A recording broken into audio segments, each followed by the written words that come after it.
आज सच में पवन सिंह को अपने घर के साथ पूरे भारत, पूरे काराकाट का आशीर्वाद सच में मिल रहा है।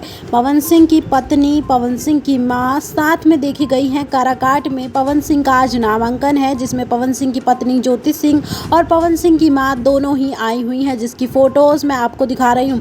आपको बता दूं, ज्योति सिंह भी काराकाट में पहुंच चुकी हैं प्रचार करने के लिए और जय पवन तय पवन का नारा लगाने के लिए। साथ साथ मैं आपको ये भी बता दूं, जितने काराकाट में पवन सिंह के नारे लग रहे हैं, उससे कहीं ज़्यादा ज्योति सिंह के भी नारे काराकाट में लगाए जा रहे हैं। और आज ये बात साफ हो गई कि ज्योति सिंह का न केवल पवन सिंह से नज़दीकिया बढ़ा है, पवन सिंह के परिवार वालों से भी ज्योति सिंह का नज़दीकिया बढ़ा है। और पवन सिंह अपने पति के सपोर्ट में काराकाट में खड़ी हो गई हैं। और अंत में हम आपको बताना चाहेंगे कि पवन सिंह का नामांकन सफलतापूर्वक हो गया है और अभी काराकाट में बहुत सारे कलाकार आए हुए हैं, जो कि अभी स्टेज प्रोग्राम गाना गाएंगे। कुछ टाइम तक प्रोग्राम चलेगा, जिसकी खबरें हम आप तक लाते रहेंगे। इसलिए आप इस चैनल को सब्सक्राइब और हमारे वीडियो को लाइक जरूर करना। मिलते हैं नेक्स्ट वीडियो में अगले अपडेट के साथ। तब तक के लिए बाय बाय।